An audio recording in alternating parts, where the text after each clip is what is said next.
It is all the news all the time. My name is Adam, that's right. And welcome back, valued viewers. And I thought we'd look at some interesting news today. We have an article from Fandom Wire. And what does it say? None of her celebrity pals showed any support for her.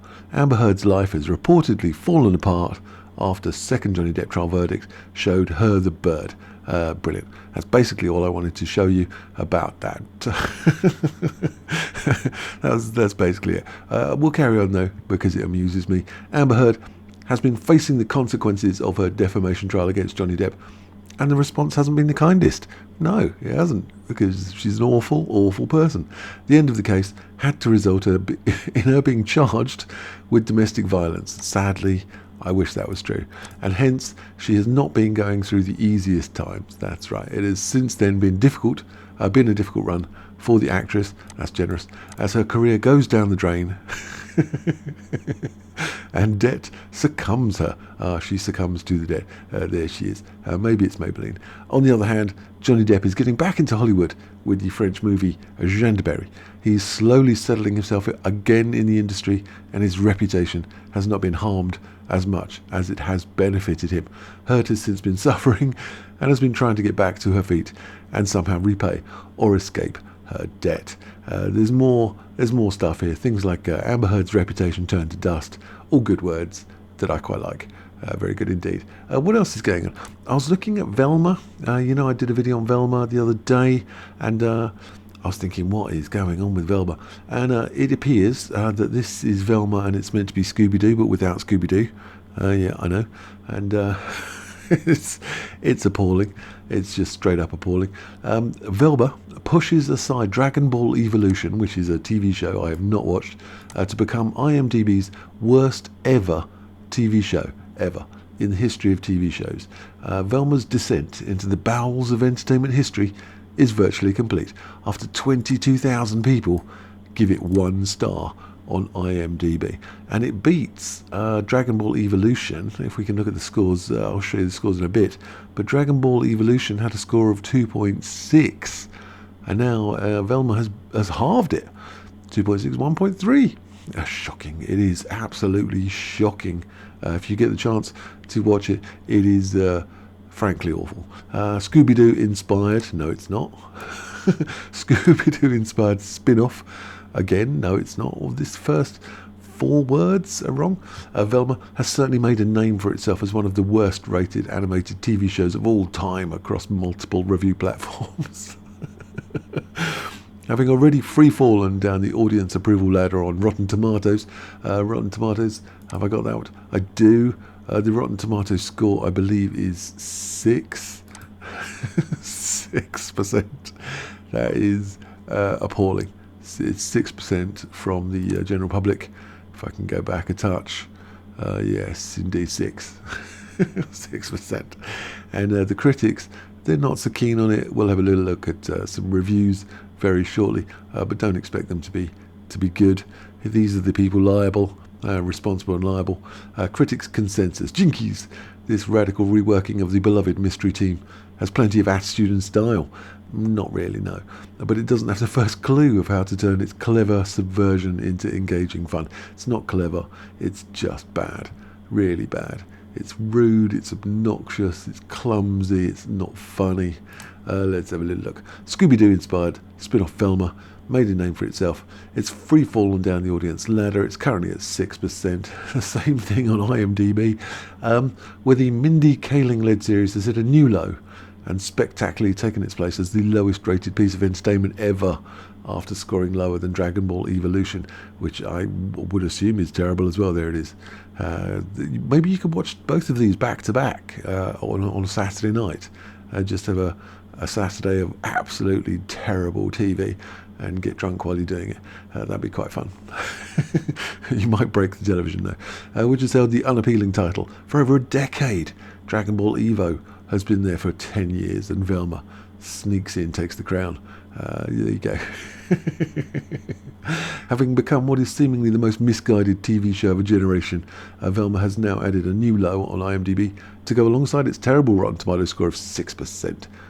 22,000 people gave it 1 star. As was noted by many users on Twitter, Velma has now surpassed the 2.6 out of 10 rating that Dragon Ball Evo has held for 10 years.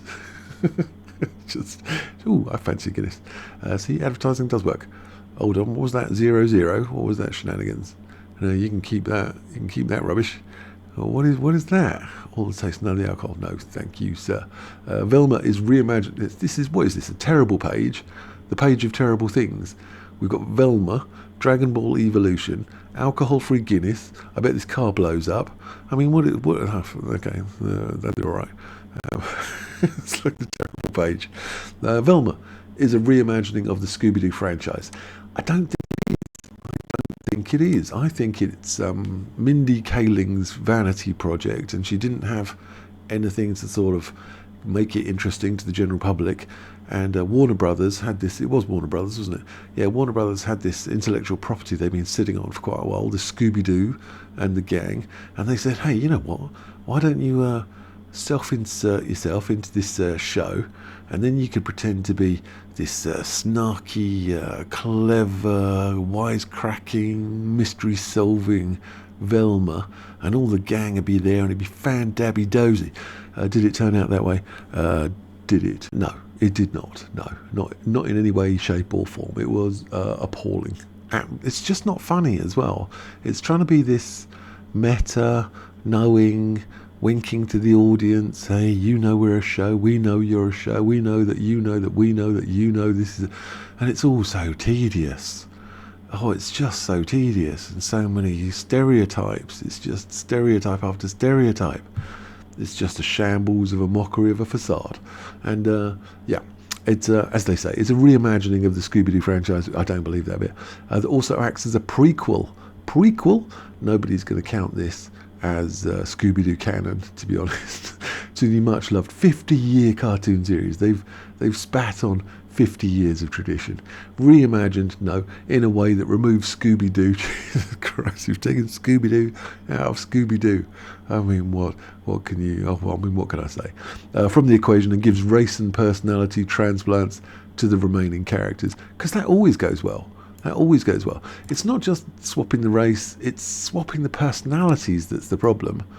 They've changed these people so much that they're not Scooby-Doo and the gang. It's not Fred, it's not Velma, it's not Daphne, it's not Shaggy, it's none of these people. Who are these people? It's like some invasion of the body snatchers or something. A load of people have turned up and said, hey, I'm Fred. I'm like, no, you're not. Hey, I'm Velma. No, you're not. And it's just appalling. And that's what I mean. It's just been crowbarred on for her vanity project, and it's gone down like a pint of cold sick. Yeah, that's what it's gone down like, and it's not good. And that's what I can say. However, within hours of the series premiere, I watched the first one. I couldn't do any more than that. That was like hard. It's hard. I'm taking one for the team here, and I watched the first one, and it was appalling. Within an hours of the series premiere, I didn't go on HBO Max. I'm in the UK. We don't even get HBO Max. I had to go and steal it and download it from some weird, dodgy streaming thing. So if you want to do that, why would you want to do that? If you want to do that, you can do that. And there it is. I played it, and it was freaking awful. Anyway, the first few seconds is cockroaches having sex. And I'm like, right, nice. Nice. And then it went downhill. From cockroaches having sex. How? Anyway, within hours of the series premiere of cockroach porn, that uphill climb became an unaided trek up Mount Everest, wearing more chains and bindings than Houdini used in his whole career. Essentially, the show set itself up for the perfect, I think that means fall from grace, but it is without grace. There's no grace in this TV show. The critics, the very few who bothered to review the show, were a bit more kind. Yeah, this is quite interesting. If you go and look at Rotten Tomatoes on the critique thing, there's just not many people. And the reason behind that, in my personal opinion, is they don't want to be involved. They don't want to have to put their name next to something and then be liable for it. There's only this. This is it. And then you've got the usual chancers who are positive, your usual leftists, because who else, Who on else would? The Daily Beast up here. Who else we've got? The Guardian, of course it is. The Mary Sue, of course it is. Yeah, exactly so. So just loads of critics. They don't want to go anywhere near it. They don't want to touch it because it's toxic. It's poison. It's the poison chalice.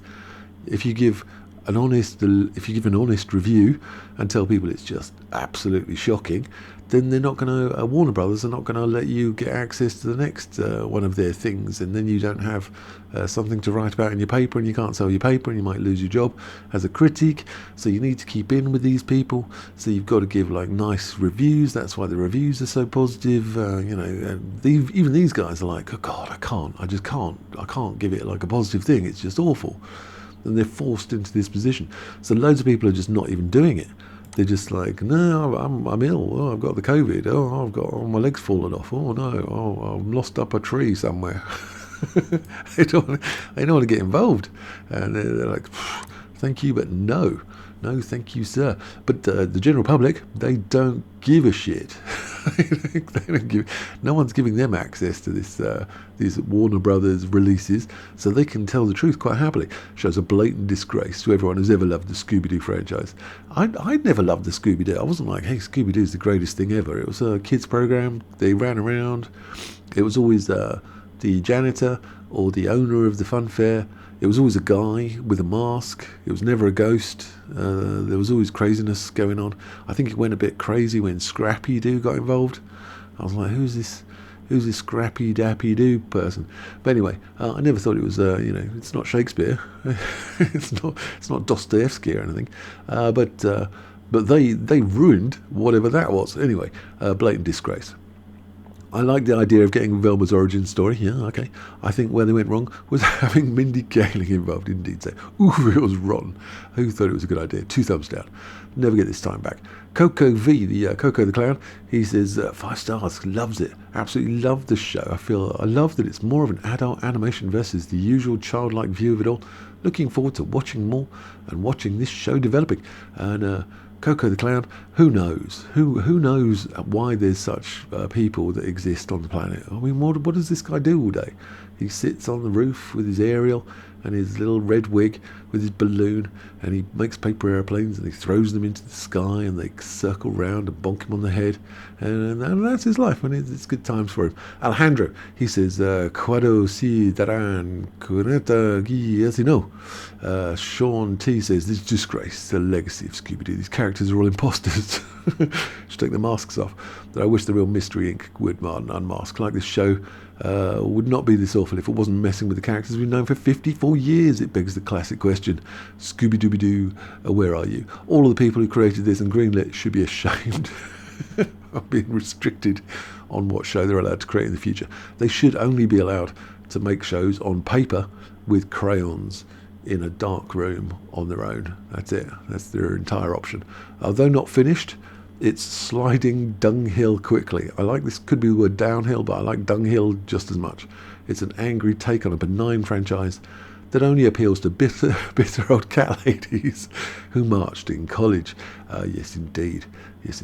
So it carries on like that. If you want to read some quite hilarious people who are deeply upset by a cartoon, then this is where you can come. Don't destroy my childhood, says BDK. And this guy, he says, esa será uma ofensa afasta Scooby-Doo descaracteriza os personagens. Do you know I can't speak this language? You can't tell, can you? Dime esencia alam de tentar militar todo o tempo. Very true, my friend, very true indeed. Worst series ever made, says Nicolaus. And we'll have one more. Let's pick a random one. Let's pick a nice random one. Do you think it's going to be positive? If you asked the writer to make the worst possible show ever while getting a checkmark list for every leftist snowflake issue, says John G. And that, I think, sums it up exactly so. But what else is going on? Possibly Liam Neeson, there he is. Remember this? Naked Gun reboot. Naked Gun. That could be... Remember that? Remember those one-liners and the physical comedy? Ah, brilliant. Academy Award nominee turned aged action star. He has a specific set of skills. Has offered a promising update on the long-mooted reboot of the classic cop comedy The Naked Gun. Love that. Neeson has been attached to the role of Detective Frank Drebin, played in the original trilogy by the beloved Leslie Nielsen since as far back as 2015. With the Taken star now revealing the project is still very much in development. He says, yes, we're waiting on a script. Yeah, we're hoping it will happen this year, maybe in the summertime, so there could be Naked Gun 2.5, Naked Gun 3, Naked Gun. Probably wouldn't use what is that? That's a police special, 45 police special. And good times indeed. It's got to be better than Velma. So let me know your thoughts and your hopes and dreams. Are you going to go on and watch Velma? Do you need to have a little think about yourself and your actions? And yeah, let me know your thoughts. Like and subscribe if you haven't already. And I think that's about everything. And I will see you guys later.